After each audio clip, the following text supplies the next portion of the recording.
Hello बच्चों, कैसे हैं आप सभी। तो अब तो सारे के सारे स्कूल स्कूल स्कूल चिल्ला रहे हो हैं। इतनी भी क्या जल्दी है भाई। अब इतने दिन छुट्टियां ले ली, एक आध दिन और छुट्टियां ले लो भाई। उसका मतलब यूज़ करो छुट्टियों का, और क्या करना है। वैसे ही बच्चे बोल रहे हैं कि सर स्कूल खुलेगी तो हम आपका वीडियो नहीं देखेंगे। राइट, चलिए मैं हूं Prashant Maheshwari, fun with physics YouTube channel पर। आज हम एक नया टॉपिक डिस्कस करने वाले हैं, वो है माध्य आयु। इसी के साथ में हम अल्फा, बीटा और गामा किरणों और इनके क्षय को पढ़ेंगे। देखिए, थोड़ा सा कहना चाहूँगा बच्चों, ये वीडियो माना कि आपके सिलेबस का नहीं है, आरबीएससी वाले सिलेबस का इस समय नहीं है, लेकिन आपके भले के लिए ही बना रहा हूँ। मैंने इसके अंदर ज़्यादा कोई खास थ्योरी भी नहीं लिखाई है, वो इम्पॉर्टेंट पॉइंट ही लिखवा दिया है जो कि आपको ध्यान रखना है या फिर दिमाग में रखना है। ठीक है, ये सिर्फ और सिर्फ आपके भले के लिए है बच्चों। नहीं तो मेरा क्या है, मेरे पास में ज़्यादा हिट आएंगे अगर मैं कोर्स का कराऊंगा तो ज़्यादा व्यूज़ आएंगे, ज़्यादा वॉच आवर होगा। एकदम से वॉच आवर 6000 से लेकर के 4000 के ऊपर आ गया, 4000 मिनट्स के ऊपर आ गया। इससे क्या पता चलता है कि हाँ, आपको सिर्फ और सिर्फ सिलेबस का देखना है, नॉलेज तो गया ऐसी तैसी कराने। ऐसा नहीं बच्चों, ऐसा मत करो। चलो, और आपके ऊपर क्या डिपेंड करता है भाई, मैं कौन होता हूँ आपको बताने वाला। तो आज हम जो डिस्कस करने वाले हैं वो है माध्य आयु। मैं उसी हिसाब से बताऊंगा जिस हिसाब से आप देखना चाहते हैं। तो माध्य आयु के लिए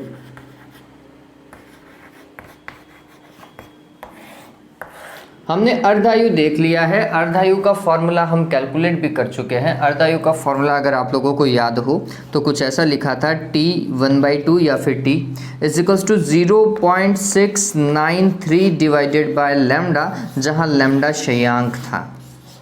यही है, ठीक। क्षय नियतांक भी इसे कहते हैं, विघटन नियतांक भी इसे कहते हैं। अब माध्य आयु क्या होगी, देखो आप सभी को पता है माध्य कैसे निकालते हैं। सारी चीज़ों को जोड़ो और जितनी बार जोड़ा है उसका भाग लगा दो, यही कॉन्सेप्ट है।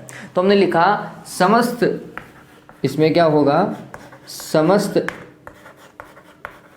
परमाणुओं की कुल आयु और उसमें भाग किसका लग जाए, परमाणुओं की संख्या। समस्त परमाणुओं की संख्या का भाग लग जाए, ऐसा ही होगा। चलिए, जब हम इसे आगे पढ़ते हैं तो ये कुछ ऐसा होगा बच्चों, समस्त परमाणुओं की कुल आयु। लेट सपोज करो एक छोटे से भाग की अगर मैं बात करूं, उसमें DN नाभिक है और एक नाभिक की कुल आयु जो है वो मैं मान करके चल रहा हूँ t है। तो DN नाभिकों की कुल आयु कितनी हो जाएगी, T × DN, यही होगा। ठीक है, तो ये हमने लिख दिया T × DN, वो DN नाभिकों के लिए था। अब अगर मेरे को समस्त नाभिकों के लिए निकालना है तो मैं लिखूंगा नाभिकों की संख्या 0 से लेकर कहाँ तक होनी चाहिए, N0 तक होनी चाहिए, यही होगा। और इसमें समस्त नाभिकों की संख्या, कुल नाभिक कितने थे, N0 थे, तो N0 का क्या लग जाएगा, भाग लग जाएगा। ये इसका फॉर्मेट है, ठीक। फिर देखें, इसे आगे सॉल्व करना पड़ेगा, DN का मान रखना पड़ेगा। DN का मान कैसे रखेंगे वो समझ लीजिए। तो यहाँ पर DN की मैं कैलकुलेशन कर देता हूँ, ठीक। आप सभी को पता है बच्चों क्या भाई, कि DN डिवाइडेड बाय DT = क्या, माइनस का लैम्डा n, यही था, ठीक। तो फिर DN बराबर क्या हो जाएगा, माइनस का लैम्डा n × DT, ठीक है।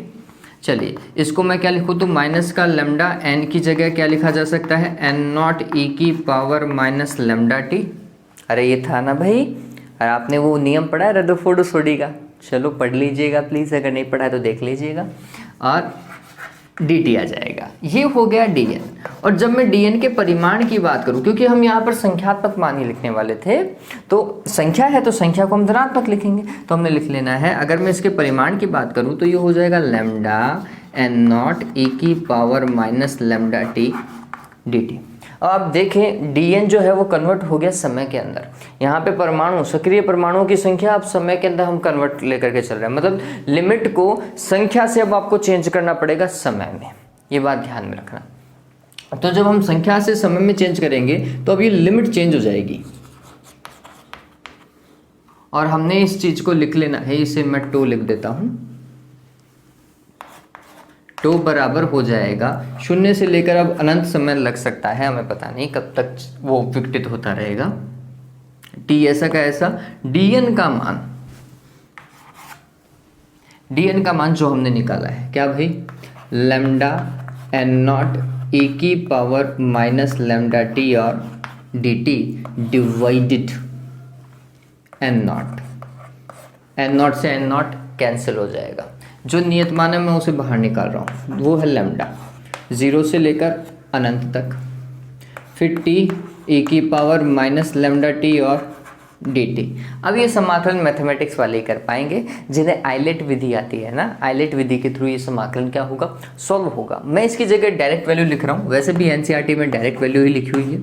इसका सॉल्व करने पर हम क्या लिखेंगे, 1/λ², दैट इज 1/λ। ठीक है, तो ये ध्यान में रखिए कि माध्य आयु जो है वो क्या है, 1/λ है। तो अगर मैं इस फॉर्मूले से मैच करूं और कोई मेरे को बोले कि अर्ध आयु और माध्य आयु में क्या संबंध है, तो यहाँ पर ये जो 1/λ आ रहा है ना, इस 1/λ की जगह मैं क्या लिख सकता हूँ, तो इसका मतलब अर्ध आयु बराबर क्या हो जाएगा, 0.693 इंटू टो, ठीक, और या फिर टो बराबर क्या हो जाएगा, t डिवाइडेड बाय 0.693, ऐसा ही होगा।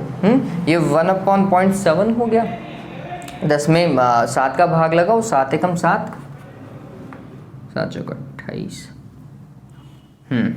तो ये हो जाएगा 1.41t, ऐसा भी हो सकता है। तो ये संबंध आ गया किसमें, अर्ध आयु और माध्य आयु में, या माध्य आयु और अर्ध आयु में। एग्जाम में आए तो कोई सा भी एक उतार दीजिएगा अगर पूछे तो, ठीक है। अगर डेरिवेशन आता है अदर बोर्ड के बच्चों के लिए तो फिर आप ये डेरिवेशन कर सकते हैं, अदरवाइज 1 नंबर का सवाल आता है तो आप ये रिलेशन लिख सकते हैं, ठीक है। सिंपल है इतना। इसके ऊपर सवाल बहुत अच्छे अच्छे हैं, लेकिन अब बच्चों का इंटरेस्ट नहीं है तो फिर मैं भी क्या कर सकता हूँ। हाँ, अगर कोई बच्चा इस पैटर्न के ऊपर इन पर कोई सवाल निकाल रहा है और उसे किसी सवाल में दिक्कत है, प्लीज़ मेरे से कांटेक्ट कर लीजिएगा, मैं आपकी पूरी हेल्प करूँगा। ओके, तो ये उतार लीजिए बच्चों।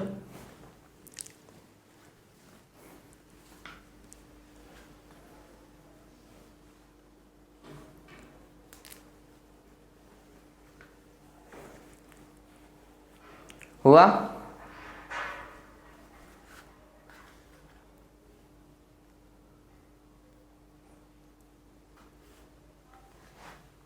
मैंने काम तो इसी पर्पज से किया था कि हाँ बच्चों को थोड़ा बहुत नॉलेज मिल जाए, चीज़ें इंपॉर्टेंट थी इसलिए कराने की कोशिश की थी। चलिए इसको मैं मिटा देता हूँ, ये टॉपिक कंप्लीट हो चुका है। अब यहाँ पर एक बहुत अच्छा और इंटरेस्टिंग पॉइंट आने वाला है, अल्फा, बीटा और गामा किरणें। ये रेडियो एक्टिव विकिरणें हैं जिन्हें हम बैकरल किरणें भी बोलते हैं। अब ये 3 तरह की कैसे पता चली भाई, क्या हमने ऐसा कर दिया जिससे हमें पता चला कि ये 3 प्रकार की हैं। तो हमने देखा कि हम जब भी कोई रेडियो एक्टिव पदार्थ लेते हैं ना, हमने कोई रेडियो एक्टिव पदार्थ लिया, सक्रिय रेडियो एक्टिव पदार्थ ले लिया और उससे रेडियो एक्टिव विकिरणें बाहर की ओर निकल रही होंगी, ठीक है। तो हमने एक प्रैक्टिकल करने की सोची। वो प्रैक्टिकल क्या था, तो हमने बोला कि ये कोई रेडियो एक्टिव पदार्थ है इस पात्र में, यहाँ पर, ठीक, और इससे रेडियो एक्टिव विकिरणें निकल रही हैं। समझना इस चीज़ को, ये एक प्रैक्टिकल है। आप चाहें तो डायग्राम बना लीजिएगा रेडियो एक्टिव विकिरणों का, कैसे हम उसे विभाजित करते हैं अलग अलग भागों में। तो हमने एक विद्युत क्षेत्र अप्लाई किया, विद्युत क्षेत्र अप्लाई किया, इसका मतलब यहां पर एक प्लस की प्लेट होगी और यहां पर एक माइनस की प्लेट होगी। क्लियर है? ठीक। अब जब हमने देखा इस चीज को बच्चों, तो हमें ये पता चला कि ये जो विकिरणें हैं जो बाहर की ओर निकल रही थी स्वतंत्रतापूर्वक, उनमें से कुछ विकिरणें जो हैं वो प्लस की प्लेट की ओर क्या हो जाती हैं, आकर्षित हो जाती है। कुछ विकिरणें माइनस की प्लेट की ओर जाती है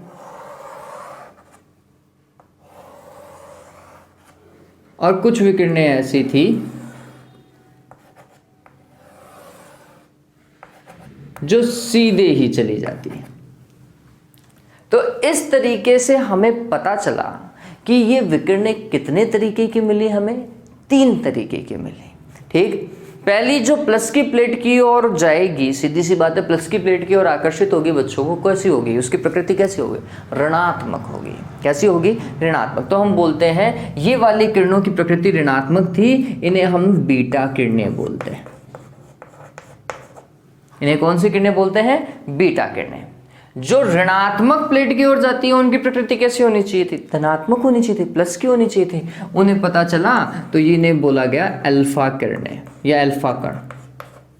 और जो बिना विचलित हुए, जिन पे विद्युत और चुंबकीय क्षेत्र का कोई प्रभाव नहीं पड़ा, इसका मतलब उनके पास में कोई आवेश नहीं होना चाहिए। आवेश होता तो वो किसी ना किसी प्लेट की ओर तो जाती, ठीक, लेकिन वो गई नहीं, सीधी ही निकल गई। जो बिना विचलित हुए सीधी ही निकल जाती है उन्हें बोलते हैं गामा किरणें। उन्हें कौन सी किरणें बोलते हैं, गामा किरणें। इस तरीके से इन्हें क्या किया गया, विभक्त किया गया। ये कब, जब विद्युत क्षेत्र अप्लाई किया गया। किसमें बच्चों, विद्युत क्षेत्र अप्लाई करने पर, विद्युत क्षेत्र में। ये काम चुंबकीय क्षेत्र में भी किया जा सकता था, है ना। क्या किया गया वो समझिए।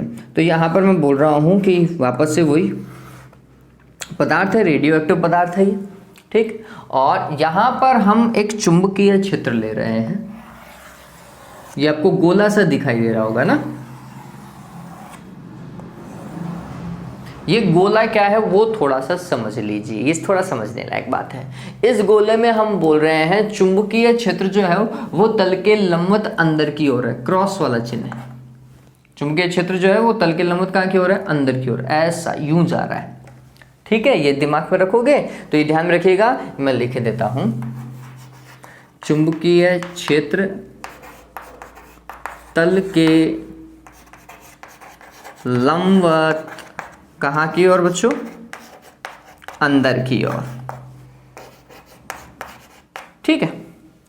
तो आप देखेंगे, अब समझिएगा, अब आप देखेंगे कि कुछ किरणें वापस से वैसा का वैसा बिहेव कर रही हैं, कुछ किरणें इस तरफ जा रही हैं,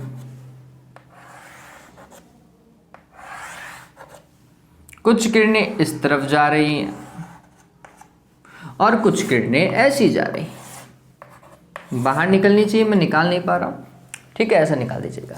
ये किरणें ऐसे क्यों गई, तो आप देखो चुंबकीय क्षेत्र अंदर की ओर है, इनके ऊपर लगने वाला बल इस तरफ है, ये जा कहाँ की ओर रही थी, ऊपर की ओर जा रही थी, ठीक। तो हमने बोला समझना इस चीज को, ठीक। अगर कोई धनात्मक आवेश होगा तो धनात्मक आवेश पर लगने वाले बल की दिशा चुंबकीय क्षेत्र में किससे, वो थप्पड़ वाला नियम याद आ रहा है, नहीं याद आ रहा है, याद आ रहा है ना, ठीक। तो मैं थप्पड़ वाला नियम ही बता रहा हूँ। थप्पड़ वाले नियम के अंदर क्या करते हैं हम, राइट हैंड ला यूज करते हैं ना। इसमें क्या होता है, ये जो राइट हैंड की ये जो अंगुलियां होती है ना, ये अंगुलियां चुंबकीय क्षेत्र होती है, ये वाली, ये, ठीक है। फिर ये किसकी, गति की दिशा होती है, और ये उनके द्वारा इस पे मतलब तल पर लगाया गया जो लंब है, हथेली पे लगाया गया जो लंब है, वो किसको बताता है, बल की दिशा को, ठीक है। तो हमने बोला चुंबकीय क्षेत्र कहाँ की ओर, तल के लंब अंदर की ओर, तो ये अंगुलियां अंदर की ओर गई। गति की दिशा कहाँ की ओर, हमने बोला ऊपर की ओर है। अब बल कहाँ की ओर लग रहा है, इस तरफ लग रहा है, तो ये धनात्मक आवेश पे लगेगा, क्लियर है, ठीक। ये किस पे लगेगा, धनात्मक आवेश पे लगेगा, तो धनात्मक आवेश इस तरफ भागा। धनात्मक आवेश मतलब अल्फा, अल्फा का, ठीक है। और उसके विपरीत दिशा में जो जाएगा वो कौन सा होगा, ऋणात्मक। तो इसका मतलब ये क्या होंगे, बीटा किरणें या बीटा कण।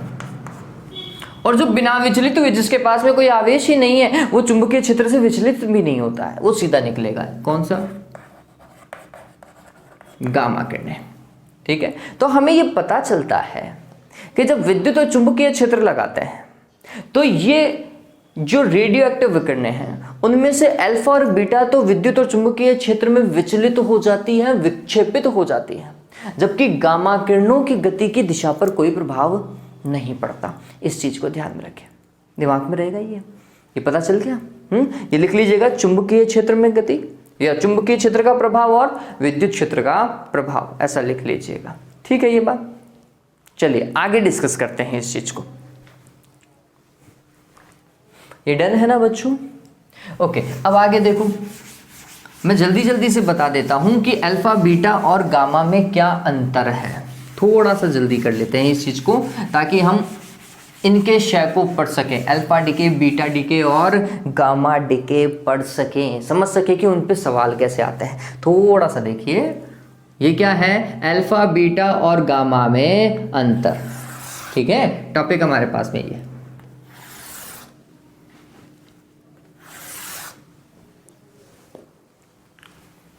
तो यहां पे लिख देते हैं गुण, यहां पर अल्फा, यहां पर बीटा और यहां पर गामा। देखिए सबसे पहला गुण कण के बारे में। कण ये कैसे हैं, तो हम बोलते हैं ये वास्तविकता में हीलियम के नाभिक है। अल्फा क्या होते हैं, हीलियम के नाभिक होते हैं। ठीक है, बीटा क्या होते हैं, हम कह सकते हैं इलेक्ट्रॉन होते हैं, इलेक्ट्रॉन या फिर पॉजिट्रॉन। पॉजिट्रॉन क्या, इलेक्ट्रॉन का जो विपरीत कण है, प्रतिकण है, वो पॉजिट्रॉन होता है। बच्चों ये बात ध्यान रखना, इलेक्ट्रॉन के पास में प्लस का आवेश, पॉजिट्रॉन के पास में उतना का उतना, सॉरी इलेक्ट्रॉन के पास में माइनस का आवेश, पॉजिट्रॉन के पास में उतना का उतना प्लस का आवेश होता है। ठीक है, दोनों का आवेश समान होता है, बस एक का प्लस का और एक का माइनस का। तो इलेक्ट्रॉन का माइनस का आवेश, पॉजिट्रॉन का प्लस का आवेश। ये आवेश रहित विद्युत चुंबकीय विकिरणें होती है, विद्युत चुंबकीय विकिरण। इनके पास में कोई आवेश नहीं होता। तो जब हम बात करते हैं आवेश की, समझना अब इस चीज को, तो अल्फा हीलियम का नाभिक है, हीलियम के नाभिक के पास में कितने प्रोटॉन है, आंसर है 2 प्रोटॉन है। 2 नंबर पे आ रहा है तो 2 प्रोटॉन हुए, तो हमने लिखा 2 प्रोटॉनों के समान धनात्मक आवेश। अब वैसे भी प्रोटॉन जो है वो धनात्मक ही है, और प्रोटॉन का आवेश और इलेक्ट्रॉन का आवेश समान होता है, तो हम इनका आवेश लिखते हैं प्लस का 2e। ठीक है, धनात्मक हो गया।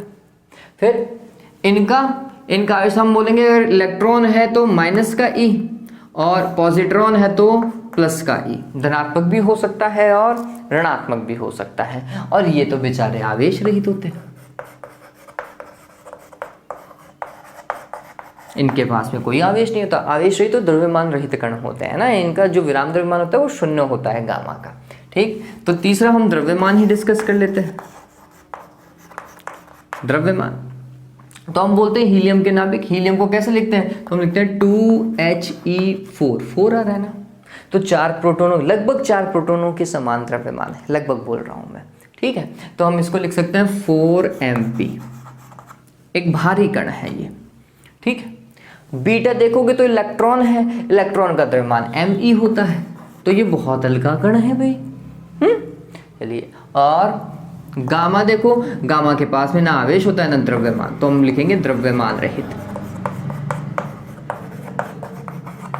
ठीक है, फिर इसके बाद में अब हम लिखते हैं आवेशन क्षमता या आयनित करने की क्षमता, आयनन क्षमता। आयनन क्षमता है मतलब जब ये किसी चीज से इंटरेक्ट करें तो उस चीज को कितना आयनित करेंगी। आयनित करने का सीधा रिलेशन है, जितना ज्यादा आवेश होगा वो दूसरी चीज को उतना ही ज्यादा क्या कर पाएगी, आयनित कर पाएगी। क्लियर है। तो हमने बोला सबसे ज्यादा आवेश किसके पास में है, इन तीनों में से किसके पास में, अल्फा के पास में। अल्फा के पास में आवेश बहुत ज़्यादा होने के कारण अदर के कंपैरिजन में, ठीक है, ज़्यादा होने के कारण इनकी आयनन क्षमता सर्वाधिक होती है। तो हम बोलते हैं जब इन तीनों में कंपेयर करते हैं तो इनकी आयनन क्षमता सर्वाधिक है, बहुत ज़्यादा है। ये इलेक्ट्रॉन है, मॉडरेट है, मध्य में, तो हम कह सकते हैं अल्फा से कम और गामा से बहुत ज़्यादा।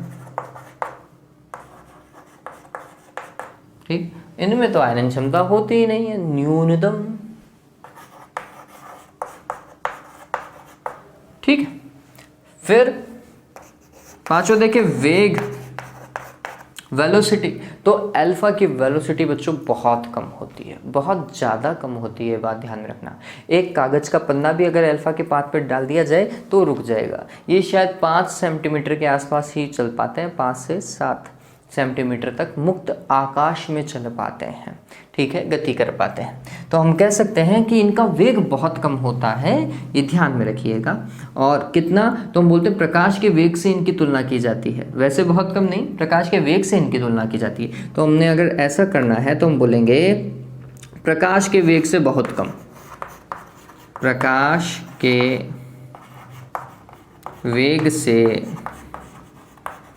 कम, कितना, 10⁻7 मीटर पर सेकेंड। अब आपको बोलोगे सर इसको कम क्यों बोल रहे हो, भाई हमारे दृष्टिकोण से ज़्यादा है, लेकिन जब तुलना करते हैं अदर से तो फिर वो कम देखा जाएगा, ठीक है।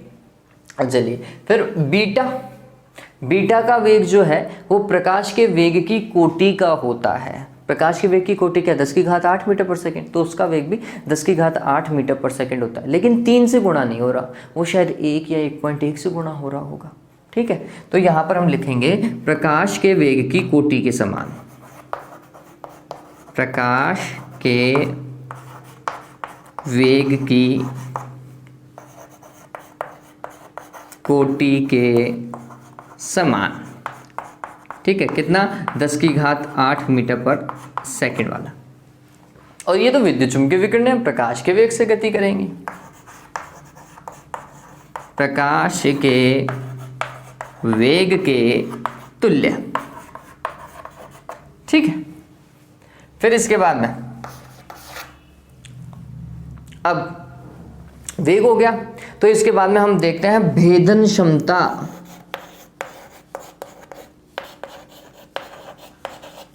भेदन क्षमता मतलब आर पार गुजर जाने की क्षमता। तो मैंने आपको बताया था कि इसकी तो भेदन क्षमता बहुत कम है, एक कागज की प्लेट भी इसको रोक लेगी, ठीक है। तो हमने बोला इसकी न्यूनतम है और इसकी सर्वाधिक है। तो अगर मैं बोलूं तो इसको अगर 1 माना जाए न्यूनतम है, ठीक है, तो बीटा की भेदन क्षमता इससे 100 ज़्यादा होगी, 100 गुना ज़्यादा। तो मैं यहाँ पर 100 लिख देता हूँ, ये बताएगा कि अल्फा की तुलना में 100 गुना ज़्यादा है, ठीक है। तो हम लिखते हैं अधिक, इनकी भेदन क्षमता ज़्यादा होती है, वेग ज़्यादा है तो भेदन क्षमता भी ज़्यादा होगी। फिर गामा की इनसे भी ज़्यादा, इससे भी 100 गुना ज़्यादा, मतलब 10,000 लिखो, सर्वाधिक। ये भेदन क्षमता है, पेनिट्रेशन पावर, आर पार गुजर जाने की क्षमता है, ठीक। फिर इसके बाद में फोटोग्राफी प्लेट पर प्रभाव, किस पर बच्चों, फोटोग्राफी प्लेट पर प्रभाव। तो सीधी सी बात है, ये भी फोटोग्राफी प्लेट को प्रभावित करते हैं, ये भी फोटोग्राफी प्लेट को प्रभावित करते हैं, ये भी फोटोग्राफी प्लेट को प्रभावित करते हैं, तीनों ही प्रभावित करते हैं। लेकिन ये फोटोग्राफी प्लेट को थोड़ा कम प्रभावित करते हैं, ये ज़्यादा प्रभावित करते हैं और सर्वाधिक ये प्रभावित करते हैं, ठीक है। तो हम बोलते हैं प्रभावित करते हैं, तीनों प्रभावित करते हैं लेकिन कम प्रभावित करते हैं। अल्फा से ज़्यादा प्रभावित करते हैं और ये बीटा से ज़्यादा। मतलब सर्वाधिक प्रभावित कौन करता है फोटोग्राफी प्लेट को, तो आंसर है गामा जो है वो सर्वाधिक प्रभावित करता है, ये ध्यान में रखें। और अंतिम मैं यहाँ पर लिख रहा हूँ, हालांकि एक पॉइंट और था, वो विद्युत एवं चुंबकीय क्षेत्र में विक्षेपण था या विचलन था। तो तीनों ही क्या होते हैं, विचलित हो सकते थे, किसको छोड़ करके, गामा को छोड़ करके। गामा विचलित नहीं होता, अल्फा और बीटा विचलित होते हैं, ठीक है। अब ये एक है, ये पूछा भी जाता है, ये इंपॉर्टेंट है, स्पेक्ट्रम, इनका स्पेक्ट्रम कैसा होता है, अल्फा बीटा और गामा का स्पेक्ट्रम कैसा होता है। तो ये ध्यान में रखिएगा, अल्फा का स्पेक्ट्रम रेखिल होता है, कैसा होता है बच्चों, रेखिल, ठीक है। और इनका होता है सतत और गामा का होता है रेखिल, परमाणु स्पेक्ट्रम की तरह है ना। तो अल्फा और किसका, गामा का स्पेक्ट्रम कैसा होता है, रेखिल होता है, लीनियर होता है। जबकि बीटा का जो स्पेक्ट्रम है वो कैसा है, सतत स्पेक्ट्रम है, ठीक है। अब जल्दी से इस चीज को उतार लो बच्चों, ये मैंने आपको बहुत छोटे रूप में समझाया है। अब हम डीके पढ़ेंगे, आपको बहुत अच्छा लगेगा, जल्दी से उतार लीजिए इस चीज को।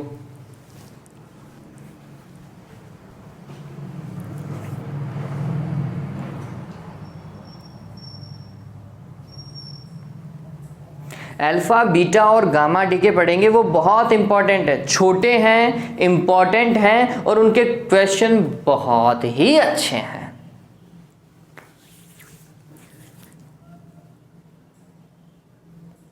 हो गया ये? चलिए तो हम पढ़ते हैं alpha beta and gamma DK.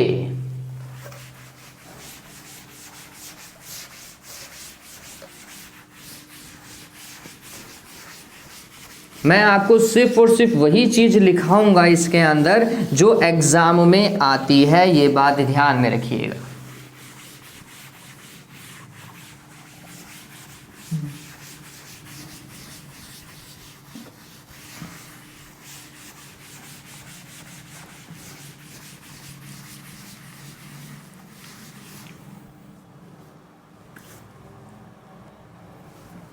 हाँ भाई, सबसे पहले अपन पढ़ते हैं अल्फा डीके, मतलब अल्फा क्षय, अल्फा डीके। ये क्या होता है? तो हम बोलते हैं कि जब किसी भारी अस्थायी नाभिक से हीलियम के नाभिक अर्थात अल्फा कण बाहर निकलता है तो जो क्षय होता है उसे हम क्या बोलते हैं? अल्फा डीके बोलते हैं। ये बात ध्यान रखना, अल्फा क्षय बोलते हैं। अब देखिए इसका एग्जाम्पल, ये समझिए जो मैं इक्वेशन लिखने वाला हूं वो इंपॉर्टेंट है, ठीक है। तो हमने बोला कि ये x प्रारंभिक नाभिक है, ZA ऐसा ही शो करेंगे। तो जब इससे अल्फा कण बाहर निकलेगा, अल्फा कण मतलब हीलियम का नाभिक हुआ क्या बच्चों? इसका मतलब किसको बाहर निकाल रहे हो? 2He4 को बाहर निकाल रहे हो, यही कर रहे हो। तो यहां पर जैसे ही से 2He4 बाहर निकला, जो नया नाभिक बन रहा है वो Y बनेगा, ठीक है। अब Y का परमाणु क्रमांक और द्रव्यमान संख्या क्या होगी वो इंपॉर्टेंट है। तो हम बोलते हैं इस तरफ जो इतना परमाणु क्रमांक है इधर भी टोटल उतना ही परमाणु क्रमांक आना चाहिए। इस तरफ जितना द्रव्यमान संख्या है इधर भी टोटल उतनी ही द्रव्यमान संख्या होनी चाहिए, ठीक है। तो यहाँ पे Z थी तो यहाँ पर भी टोटल Z होनी चाहिए। उस Z में से 2 तो ये खा गया, तो बच गया कितना? Z-2। A में से 4 तो ये खा गया, तो फिर बचा कितना? A-4। तो हम कहते हैं कि अल्फा क्षय में प्राप्त उत्पाद नाभिक की द्रव्यमान संख्या 4 कम एवं परमाणु क्रमांक 2 कम हो जाता है। किससे? अभिकारक से। इसे अगर आप देखेंगे तो किताबों के अंदर इसे लिखा गया है पेरेंट न्यूक्लियाई, पितृक या पैतृक नाभिक। इसे क्या लिखा गया है? पैतृक नाभिक, पेरेंट न्यूक्लियाई। और इसे लिखा गया है डॉटर न्यूक्लियाई, पुत्री नाभिक।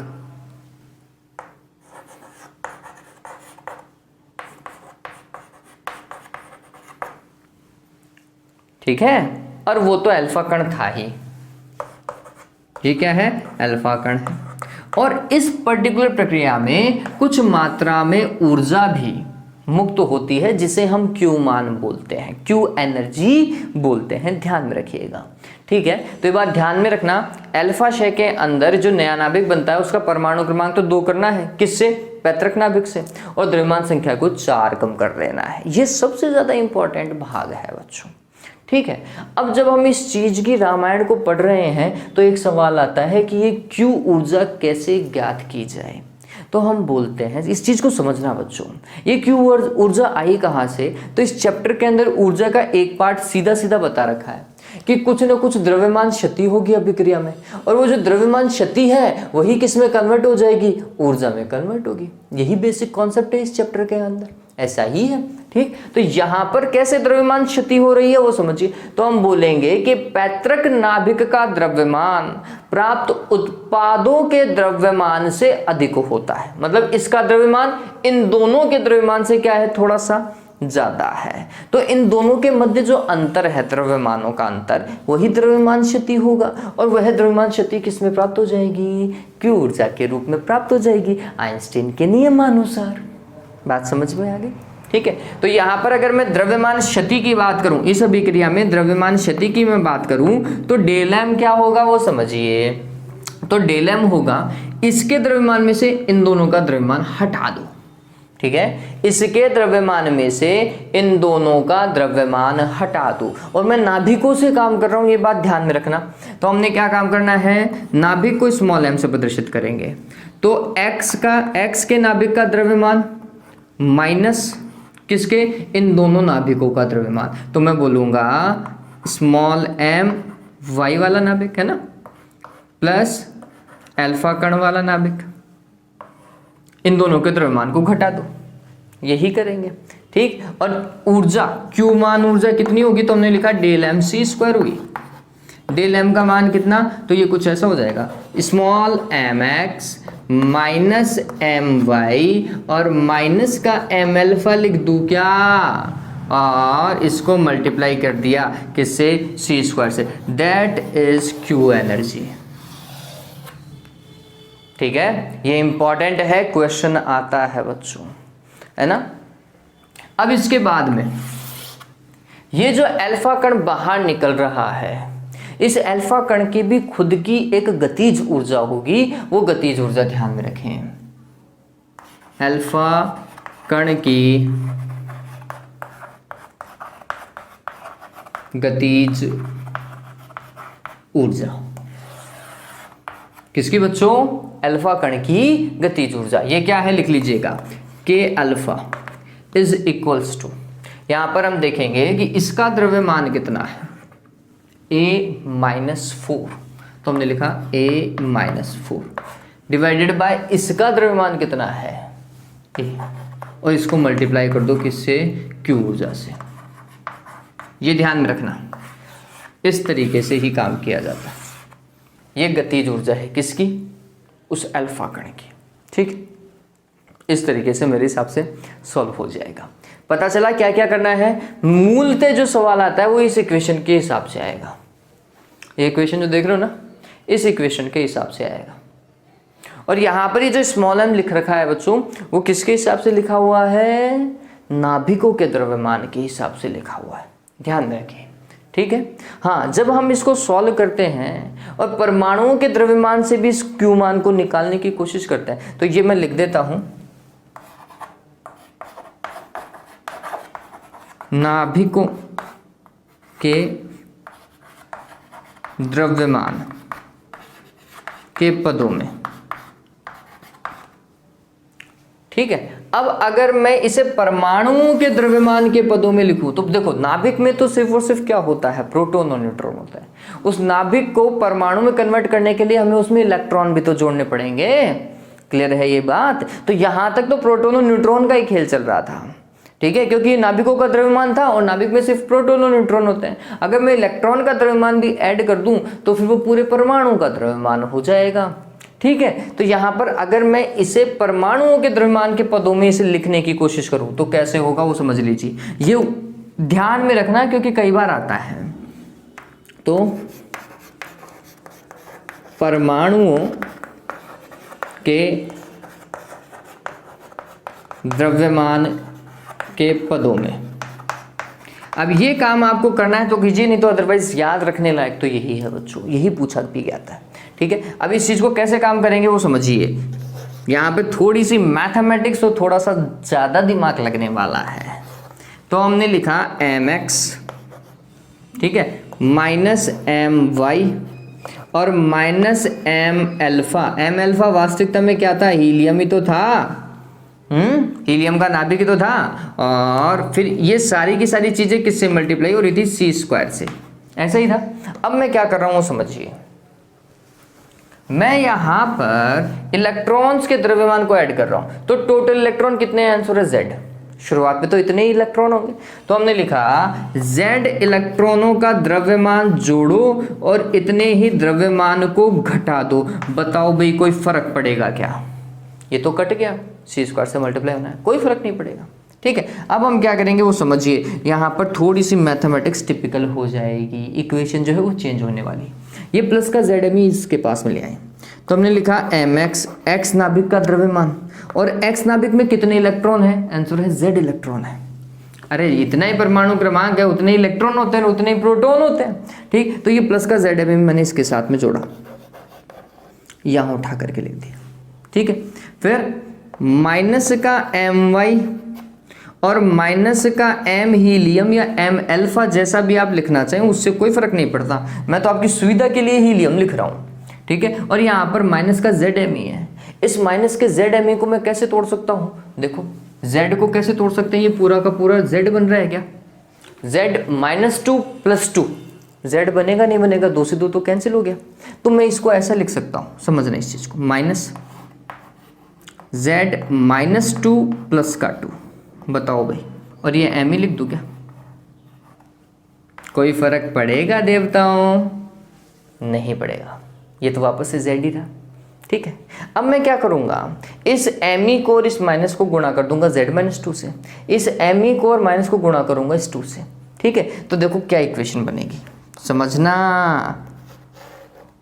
तो ये पहले ये समझने वाली बात है, एक्स परमाणु का नाभिक और उस परमाणु के नाभिक के अंदर हमने जोड़ दिया इलेक्ट्रॉनों के द्रव्यमान को, तो नाभिक और इलेक्ट्रॉनों का द्रव्यमान मिलकर के बन गया परमाणु का द्रव्यमान। परमाणु के द्रव्यमान को कैपिटल एम से लिखेंगे। ठीक है, तो ये अब एक्स परमाणु का द्रव्यमान है, जबकि यहां पर ये क्या था, एक्स नाभिक का द्रव्यमान था। ठीक है, चलिए अब आगे इसको और सोल्व करना है। तो माइनस का एम वाई माइनस का एम हीलियम या फिर अल्फा कण, अब इस माइनस को और एम ई को अंदर मल्टीप्लाई करो, तो माइनस जेड -2me और माइनस इससे ही मल्टीप्लाई होगा, माइनस का 2me, ये काम हुआ। ठीक है, अब गौर करो, यहां पर भी माइनस है, यहां पर भी माइनस है, माइनस को कॉमन ले लूं मैं, समझना। अब यहां पर ये हो जाएगा एम एक्स, माइनस को मैं कॉमन ले रहा हूं, तो यहां पर ये कुछ ऐसा हो जाएगा, एम वाई यहां से प्लस जेड -2me, और ये पूरा ब्रैकेट खत्म।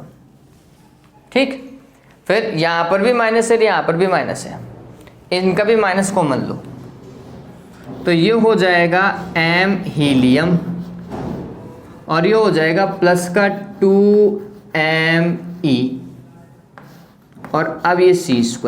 अब देखना, गौर करना, y वाले को देखो, y में कितने इलेक्ट्रॉन है, z -2 इलेक्ट्रॉन है, तो यहां पर my तो y नाभिक का द्रव्यमान, और उसमें कितने इलेक्ट्रॉन जोड़ूं, z -2 इलेक्ट्रॉनों का द्रव्यमान जोड़ो तो परमाणु बनेगा क्या, देखना, my नाभिक का द्रव्यमान, और उस नाभिक के चारों ओर कितने इलेक्ट्रॉन घूम रहे थे, z -2, तो उनका द्रव्यमान जोड़ दूं तो ये पूरा का पूरा जो द्रव्यमान है वो किसका द्रव्यमान होगा, y नाभिक का द्रव्यमान होगा।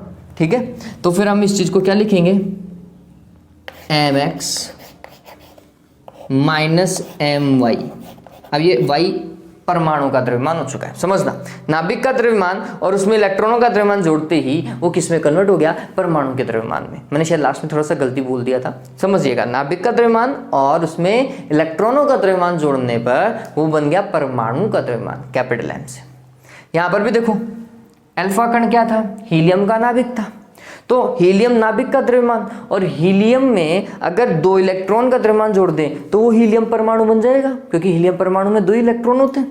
ठीक, तो ये फिर हीलियम परमाणु का द्रव्यमान हो गया क्या, क्लियर है। तो फिर मैं इसको ऐसे रख सकता हूं, माइनस का m कैपिटल M और He, ठीक है, और फिर बाहर किससे मल्टीप्लाई, c² से। बताओ भाई क्यू एनर्जी, ऐसा भी तो लिख सकते थे, ये परमाणु द्रव्यमान के पदों में। अब आप बोलोगे ये सर सीधा सीधा ही हमें बताए थे कि इससे ये लिख दो, mx की जगह कैपिटल mx लिख दो, my की जगह कैपिटल my लिख दो, फिर अल्फा को आपने h ही लिखा है, और क्या लिखा है। तो बच्चों ये काम हीलियम में तो इतना सिंपल तरीके से बैठ गया, जब आप बीटा पढ़ोगे ना इतना सिंपल नहीं बैठेगा। ठीक है, उस केस में थोड़ी सी दिक्कत आएगी, वो मैं आपके ऊपर छोड़ूंगा कि देखें आपको कितना आता है। मैंने आपको तरीका बताया कि किस तरीके से परमाणु के द्रव्यमान में उसे कन्वर्ट किया जाता है, ठीक है। तो ये हीलियम, ये अल्फा में बताया, बीटा में नहीं बताऊंगा, बीटा में आपके ऊपर छोड़ता हूँ, नहीं आए तो फिर मेरे से पूछ लीजिएगा। ओके, तो ये डन हुआ, उतारे इसे। और इस चीज़ को ध्यान में रखें क्योंकि मैं इसी बेस के ऊपर क्वेश्चन करवाऊंगा, इस पर्टिकुलर बेस के ऊपर हम क्वेश्चंस करेंगे, ठीक है। चलिए उतारे इसे।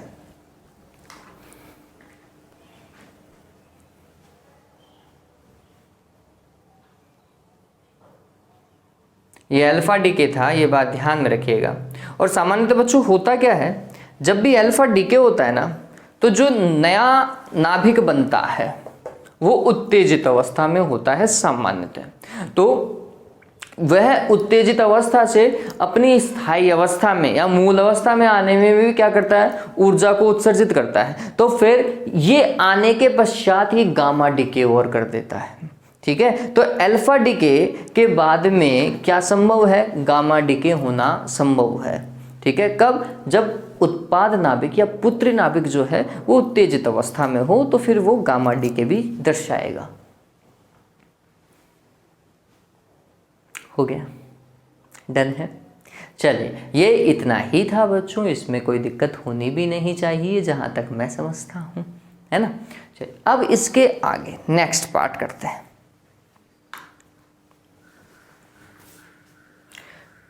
अल्फा डीके डन, अब बीटा डीके की बात करते हैं। बच्चों जब बीटा डीके पहली बार आया था ना, तो ये समझा गया था कि बीटा डीके एक ऐसा डीके है, एक ऐसा क्षय है जो कि ना तो ऊर्जा संरक्षण के नियम का पालन करता है और ना ही कोणीय संवेग संरक्षण के नियम का पालन करता है। जब पहली बार वैज्ञानिकों ने इस चीज को समझने की कोशिश की थी, अब ये उन्होंने माना था कि ये एकमात्र ऐसा आप कह सकते हैं अपवाद है जो कि ऊर्जा संरक्षण के नियम और कोणीय संवेग संरक्षण के नियम का पालन नहीं करता। ये एक अपवाद मान लिया उन्होंने, क्योंकि समझाना तो था ही, तो अपवाद मान करके काम कर लिया, केमिस्ट्री लगा दी। लेकिन बच्चों ये है फिजिक्स बच्चों, है ना। फिजिक्स में अपवाद आपको चांसेस कम ही है कि मिले, यहाँ पर तो लॉजिक लगेगा तो ही काम होगा भाई। तो फिर पाउली आए और पाउली ने बताया कि नहीं भाई, ये वाला बीटा क्षय भी जो है वो क्या करता है बच्चों, ऊर्जा संरक्षण और कोणीय संवेग संरक्षण के नियम का पालन करता है। ऐसा कोई चीज़ नहीं है जहाँ इनका पालन ना हो, पालन तो होकर के रहेगा, और ये पाउली ने बताया था। चलिए, तो अब हम पढ़ रहे हैं बीटा डीके, बीटा क्षय। अब बीटा क्षय भी दो प्रकार के होते हैं, क्योंकि मैंने आपको दो कण बताए, एक तो है इलेक्ट्रॉन और एक है पॉजिट्रॉन।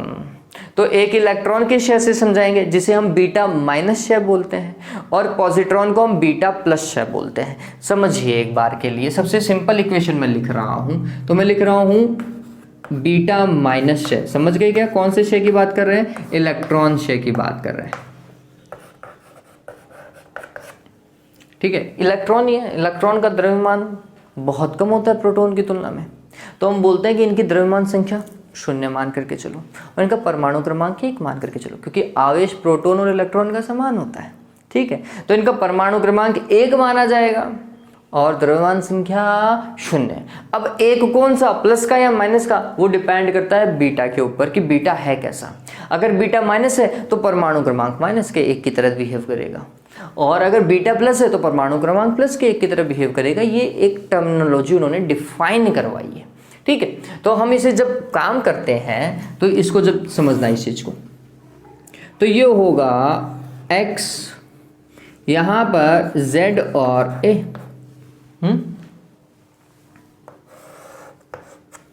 बीटा क्षय करवाओ, मैं बीटा माइनस की बात कर रहा हूं, तो परमाणु क्रमांक इसका 1 है, वो भी कैसा, माइनस का 1। मैं सिर्फ आपके लिए यहां पर माइनस का 1 लगा रहा हूं ताकि आप समझ पाए कि माइनस का 1 है ना। तो जो पुत्री नाभिक बन रहा है, अरे यही पुत्री है, ये तो पैतृक है, ये पुत्री है, ठीक। तो ये जो पुत्री नाभिक है उसका परमाणु क्रमांक क्या होगा, तो आप देखो भाई Z-1 तो आ ही गया, मेरे को टोटल कितना चाहिए, Z चाहिए, तो इसका मतलब यहां पर क्या होगा, प्लस का 1 होगा, ठीक, द्रव्यमान संख्या देखो तो हम बोलते हैं इनके पास में तो द्रव्यमान संख्या 0 होती है, कोई द्रव्यमान संख्या नहीं होती। ठीक है, तो यहाँ पे 0 है तो यहाँ पर a है तो यहाँ पर भी क्या आएगा, a आएगा। क्यों? क्योंकि a + 0 बराबर a होता है। क्लियर है ये बात? तो जबकि z + 1 - 1 बराबर z होता है। ठीक है, तो संतुलित तो हो रही है इक्वेशन, डन हो गया ये काम, है ना। अब यहाँ पर समझिए, यहाँ पर हम क्या लिख देते हैं, ऊर्जा ऊर्जा कुछ लिख देते हैं। जब ये देखा गया बच्चों, समझना इस चीज को, जब ये देखा गया कि इसकी और इसकी ऊर्जाओं को हम जस्टिफाई करने की कोशिश करें तो हमें ये पता चलता है कि ऊर्जा तो इतनी बराबर मिल ही नहीं रही थी। यहाँ की ऊर्जा और वहाँ की ऊर्जा में दिन रात का अंतर है, यहाँ के कोणीय संवेग और यहाँ के कोणीय संवेग में दिन रात का अंतर है। तो फिर हुआ क्या, बीटा क्षय में हुआ क्या? ठीक, तो यहाँ पर पाउली का नियम काम आता है। पाउली ने अपना अपवर्जन का सिद्धांत दिया था नहीं दिया था, पाउली हाइपोथेसिस बोलते हैं अब इसे। ठीक, ये क्या थे कि बीटा क्षय कब होता है। बीटा क्षय उन्होंने बताया कि जब नाभिक के अंदर एक प्रोटॉन न्यूट्रॉन में कन्वर्ट हो रहा हो या एक न्यूट्रॉन प्रोटॉन में कन्वर्ट हो रहा हो ना, उस पर्टिकुलर केस में बीटा क्षय होता है। ठीक है, चलिए तो पाउली का मैं नियम यहाँ पे साइड में बता देता हूँ कि पाउली ने क्या बताया। अब यहां पर देखिए, पाउली ने यह बताया कि जब एक न्यूट्रॉन किस में कन्वर्ट हो रहा हो, प्रोटॉन में कन्वर्ट हो रहा हो, तो न्यूट्रॉन को कैसे दर्शाते हैं, तो न्यूट्रॉन के पास में कोई आवेश नहीं होता, इसलिए उसका परमाणु क्रमांक 0 है। चूंकि उसका द्रव्यमान लगभग प्रोटॉन के द्रव्यमान के बराबर होता है तो इसलिए उसकी द्रव्यमान संख्या 1। अब ये कन्वर्ट होगा किसमें, प्रोटॉन में। प्रोटॉन को कैसे लिखेंगे, आवेश भी है तो 1, द्रव्यमान भी है तो 1। ठीक है, तो 1p1 लिखेंगे आगे। अब संतुलित करवाओ तो हम बोलेंगे कि भैया यहाँ पे 0 है, यहाँ पे 1 कैसे हुआ, तो यहाँ पर एक कण होना चाहिए जिसके लिए -1 आए। यहाँ पर भी 1 है, यहाँ पर भी 1 है, तो द्रव्यमान संख्या तो 0 होनी चाहिए। तो एक ऐसा कण जिसकी द्रव्यमान संख्या 0 हो और क्या हो, -1 आए। ठीक, तो वो तो इलेक्ट्रॉन ही था भाई, इलेक्ट्रॉन के लिए हम लिखते हैं। तो ये बोलता है कि जब एक न्यूट्रॉन एक प्रोटॉन में कन्वर्ट हो रहा होता है, उसी स्थिति में एक इलेक्ट्रॉन का भी परित्याग करता है। ठीक है, और यही वो स्थिति है जिसके अंदर बीटा क्षय होता है। इस पर्टिकुलर स्टेज के अंदर जब न्यूट्रॉन टूटता है तो एक anti particle neutrino, anti neutrino, ठीक है, एंटी न्यूट्रिनो भी बाहर निकलता है।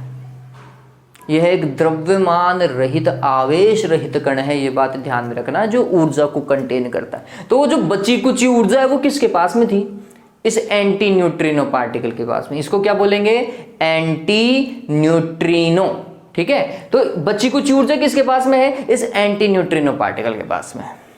ठीक है, और वो जो कोणीय संवेग का अंतर जो आपका पढ़ रहा था ना बच्चों, वो कोणीय संवेग का अंतर ये जस्टिफाई कर देता है।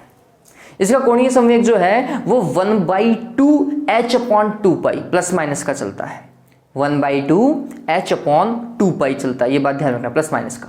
तो कुल कोणीय संवेग में अंतर या तो 0 होगा या फिर h/2π होगा, ये बात ध्यान में रखना। इस पूरी प्रक्रिया में कुल कोणीय संवेग में परिवर्तन ध्यान में रखिए कितना होता है, या तो 0 होता है या h/2π होता है। ठीक है, तो ये तो समझिए, इलेक्ट्रॉन क्षय मतलब बीटा माइनस क्षय कब होता है, जब एक न्यूट्रॉन प्रोटॉन में कन्वर्ट होता है और उस स्थिति में एंटी न्यूट्रिनो पार्टिकल निकलता है, और वही एंटी न्यूट्रिनो पार्टिकल के कारण ये बीटा क्षय जो है, ये एक तरीके का बीटा क्षय ही तो है भैया। ठीक है, ये बीटा क्षय जो है वो आवेश नहीं बोलूंगा, ऊर्जा संरक्षण और कोणीय संवेग संरक्षण का नियम का पालन करता है। अब अगर ये तो पहला था, अगर एक प्रोटॉन न्यूट्रॉन में टूटे तो क्या होगा, तो प्रोटॉन को कैसे लिखेंगे, 1p1, न्यूट्रॉन देखो 0 and 1 ऐसे लिखा जाएगा। संतुलित करवाओ, यहाँ पे तो 1 है, यहाँ पे 0 है, तो फिर हमें परमाणु क्रमांक की जगह प्लस का 1 चाहिए, क्योंकि 1 और 0 को ऐड करेंगे तो 1 आ जाएगा। जबकि द्रव्यमान संख्या तो एडजस्ट हो गई, तो हमें द्रव्यमान संख्या की जगह 0 चाहिए। कौन सा पार्टिकल, ये बीटा प्लस। ठीक है, इस स्थिति में जब प्रोटॉन टूट रहा होता है तब यहां पर एक पार्टिकल और बनता है, न्यूट्रिनो। ठीक है, ध्यान में रखना, तो न्यूट्रिनो पार्टिकल और बन जाता है। तो जब हम इस इक्वेशन को पढ़ते हैं तो मैं यहां पर बोलूंगा कि अगर यहां पर बीटा माइनस है तो यहां पे एंटी न्यूट्रिनो बाहर निकलेगा, ये इक्वेशन है। ठीक है, ये ध्यान में रखिए। फिर अगर बीटा प्लस का क्षय है, जिसे पॉजिट्रॉन क्षय बोलेंगे, क्या बोलेंगे? पॉजिट्रॉन।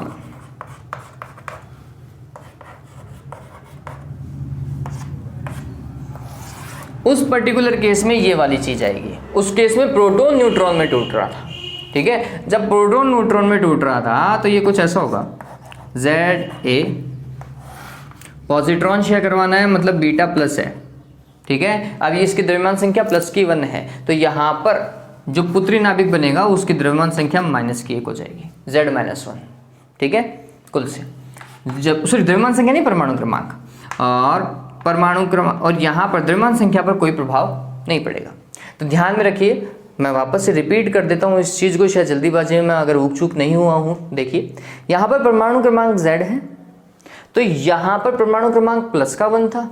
अब मेरे को टोटल परमाणु क्रमांक Z ही चाहिए, तो अगर यहाँ पे प्लस का 1 है तो मैंने क्या किया, Z-1 कर दिया। Z-1 और +1 वापस से कितना होगा, Z होगा, परमाणु क्रमांक एडजस्ट हो गया। यहाँ पे द्रव्यमान संख्या A है, यहाँ पर द्रव्यमान संख्या A है, तो इसकी द्रव्यमान संख्या कितनी होनी चाहिए थी, 0 होनी चाहिए थी, जो कि होती है, ठीक है। और इस स्थिति में जब बीटा प्लस जाता है, पॉजिट्रॉन जाता है, तो न्यूट्रिनो पार्टिकल बाहर निकलता है, ठीक है, ये ध्यान रखना। और इन न्यूट्रिनो पार्टिकल के कारण ही वो क्या कर पाता है, कोणीय संवेग संरक्षण और ऊर्जा संरक्षण के नियम का पालन कर पाता है। ध्यान में रखिएगा, ठीक है, समझ में आया ये? चलिए, तो इसी तरीके से काम होगा। क्यू ऊर्जा कैसे निकालेंगे, इस बार भी क्यू ऊर्जा निकाली जाएगी, लेकिन कैसे निकालेंगे, तो हम बोलेंगे कि इनका द्रव्यमान इन दोनों के द्रव्यमान से ज़्यादा है। ये तो द्रव्यमान रहित माना जाएगा ना, ठीक है, इन दोनों के द्रव्यमान से ज़्यादा है, तो इसके द्रव्यमान में से इन दोनों का द्रव्यमान घटा दीजिएगा, ठीक है, और फिर काम करके देखिएगा, आपको देखो आंसर मिलता है। देखिए मैं भी देखता हूँ, देखें ये नाभिक के लिए तो कैसे निकालेंगे वो मैं लिख देता हूँ, ठीक है, ये उतार लोगे, ठीक, इसको हटा रहा हूँ मैं, इसके लिए ऊर्जा लिख रहा हूँ। ऊर्जा कैसे लिखोगे, और इनकी गतिज ऊर्जा, अगर कोई पूछे ना बेटा पार्टिकल की गतिज ऊर्जा, तो ये ध्यान रखना, इनकी क्यू ऊर्जा ही इनकी गतिज ऊर्जा होती है। क्यों, इसका द्रव्यमान मैं इसका द्रव्यमान का भाग लगाऊंगा तो एक आएगा क्या, फिर उसी को तो क्यू से गुणा करना पड़ता है। तो क्यू बराबर देखो क्या आएगा, तुमने बोला इसके लिए लिख रहा हूं मैं, ठीक है, mx नाभिक के पदों में माइनस my और माइनस m इलेक्ट्रॉन, ठीक है, और ये क्या c²। इस तरीके से इसके लिए क्यू ऊर्जा का मान निकाला जाएगा, ठीक है, याद कर लोगे, इजी था, ठीक है। चलिए पता चलेगा जब परमाणु में कन्वर्ट करोगे ना, तब अपने आप पता चलेगा कि कितना इजी है, लेकिन नाभिक के लिए तो ऐसा ही काम करना पड़ेगा, ठीक है। उम्मीद करता हूँ समझ में आया होगा। ओके, तो ये था क्या बच्चों, बीटा क्षय। बीटा क्षय से भी जो पुत्री नाभिक प्राप्त होता ही है, तो पुत्री नाभिक अगर आप देखोगे तो पुत्री नाभिक की द्रव्यमान संख्या पैतृक नाभिक के समान है, ठीक है। जब द्रव्यमान संख्या समान और परमाणु क्रमांक भिन्न भिन्न होते हैं तो फिर वो क्या होते हैं, समस्थानिक होते हैं या संभारिक होते हैं, बताओ। संभारिक, द्रव्यमान संख्या समान है, संभारिक। तो ये बात ध्यान रखना, बीटा क्षय वो क्षय है जिसमें संभारिक तत्वों की प्राप्ति होती है, समस्थानिकों की नहीं, किसकी, संभारिकों की प्राप्ति होती है। किसमें, बीटा क्षय में। दोनों देख लो, चाहे प्लस का बीटा क्षय हो या माइनस का बीटा क्षय हो, दोनों में यही काम है, होगा। तो ये बात ध्यान रखना, बीटा क्षय में संभारिक प्राप्त होता है। परमाणु क्रमांक अगर माइनस का बीटा है तो 1 बढ़ जाता है, प्लस का बीटा है तो 1 घट जाता है, बस इतना ही तो था। चलिए, नॉर्मली यही बीटा आता है। अगर सिर्फ और सिर्फ एग्जाम में बीटा लिखा हुआ है तो आप बीटा माइनस को ही रेफर करेंगे, बीटा प्लस को रेफर मत करना। अगर एग्जाम में सिर्फ और सिर्फ बीटा लिखा हुआ आता है तो आप बीटा माइनस को ही रेफर कीजिएगा, यूज कीजिएगा, ठीक है, ओके। और आज का लास्ट गामा डीके, चलो मैं इसे ऐसे ही बता देता हूं, gamma decay, gamma decay, gamma क्षय। सिंपल, ना तो आवेश है ना ही द्रव्यमान है, यही है, ना आवेश है ना ही द्रव्यमान, तो फिर ये करता क्या है, तो हम बोलते हैं जो पुत्री नाभिक प्राप्त हुए अल्फा और बीटा से, जब वो उत्तेजित अवस्था में होते हैं और उन्हें मूल अवस्था में आना होता है, तो उत्तेजित नाभिक जब अपनी मूल अवस्था के नाभिक में आने की कोशिश करता है तो वह जिस विकिरण का उत्सर्जन करता है वो गामा विकिरण होती है। और इस क्षय को हम गामा क्षय बोलते हैं। ठीक है, इस स्थिति के अंदर जो ऊर्जा का क्षय होता है ना, मतलब गामा किरणों जो निकलती हैं, गामा जो क्षय होता है उसमें ऊर्जा मेगा इलेक्ट्रॉन वोल्ट में बाहर निकलती है, ये ध्यान में रखना। चलिए तो हम देखते हैं कि अगर XZA ऐसा है, इससे Y बन रहा है, तो ये भी ऐसा का ऐसा ही होगा, सेम ऐसा का ऐसा। तो फिर इसमें क्या अंतर है? आंसर है ऊर्जा का, एनर्जी चेंज। वो एनर्जी किसके पास में है? तो आंसर है गामा के पास में। इसकी और इसकी ऊर्जा में जितना अंतर है वो ऊर्जा है किसकी? गामा किरणों की ऊर्जा। ये बात ध्यान में रखना। इस क्षय में ना तो परमाणु क्रमांक चेंज होता है, ना ही द्रव्यमान संख्या चेंज होती है। ना तो परमाणु क्रमांक, ना ही द्रव्यमान संख्या, सिर्फ और सिर्फ ऊर्जा है ना। इसकी ऊर्जा ज़्यादा है, इसकी ऊर्जा कम है। ठीक है, ये ध्यान रखें। चलो उतारो इस चीज़ को जल्दी से।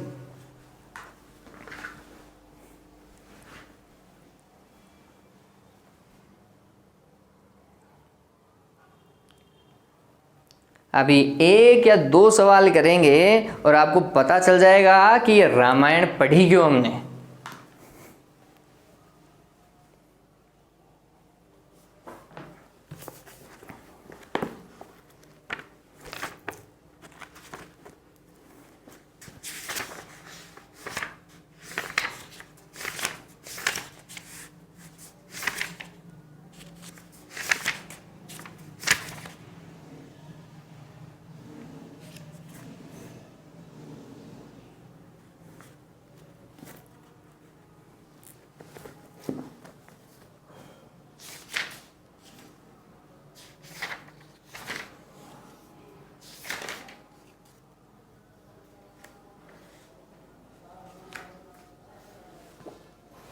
ओके, चलिए सवाल करो।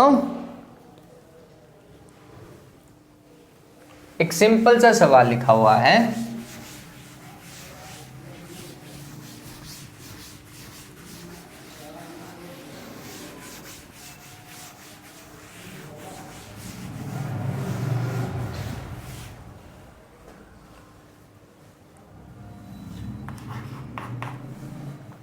सवाल देखिए, सवाल ये लिखा हुआ है कि कोई तत्व है,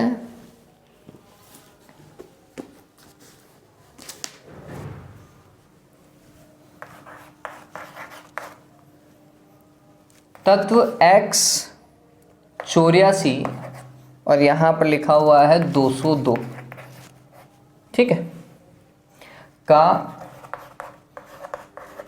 एक नाभिक पहले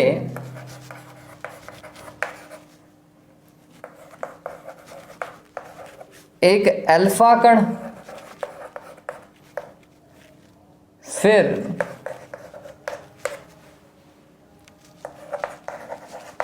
एक बीटा कण, सिर्फ और सिर्फ बीटा कण लिखा हुआ है तो बीटा माइनस को रेफर करेंगे, कण उत्सर्जित करता है,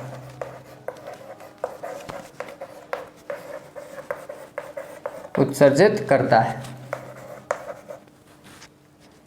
परिणामी नाभिक का परमाणु संख्या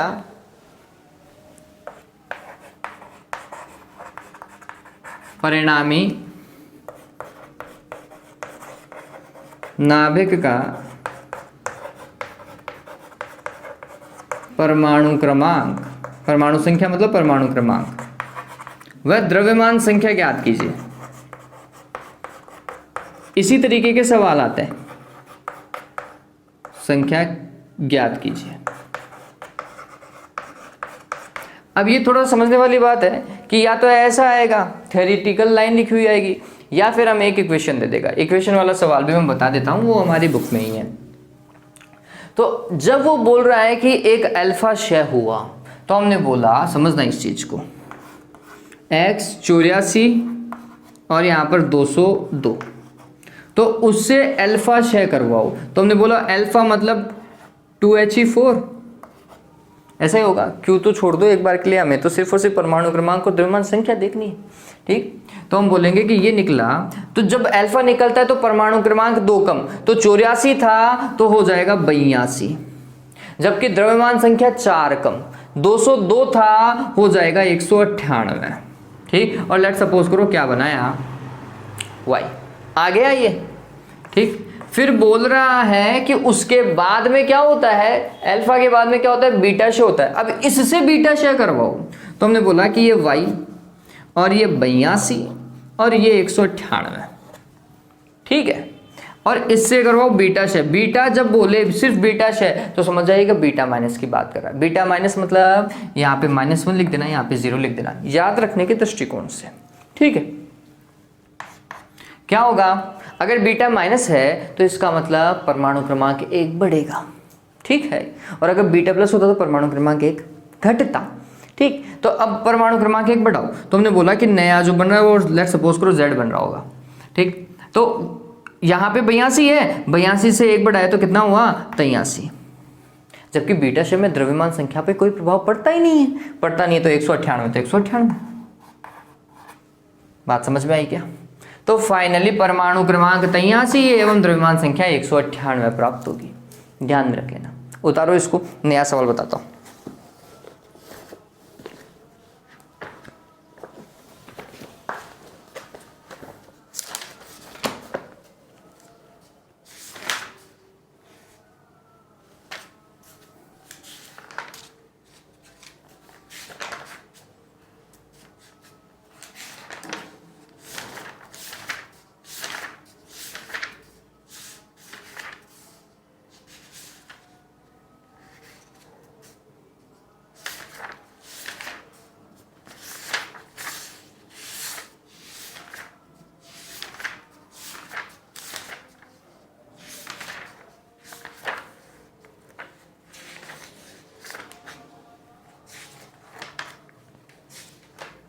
अच्छा सा सवाल था, कहाँ गायब हो गया?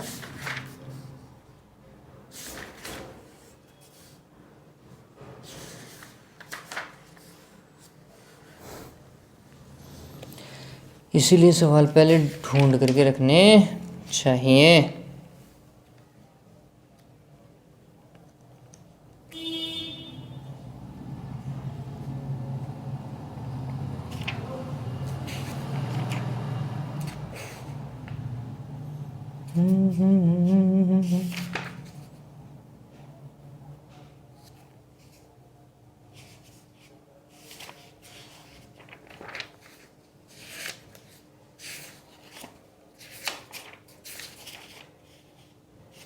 चलिए, अब वो जब मिलेगा तब मिलेगा, तब मैं आपको करवा दूंगा वो सवाल।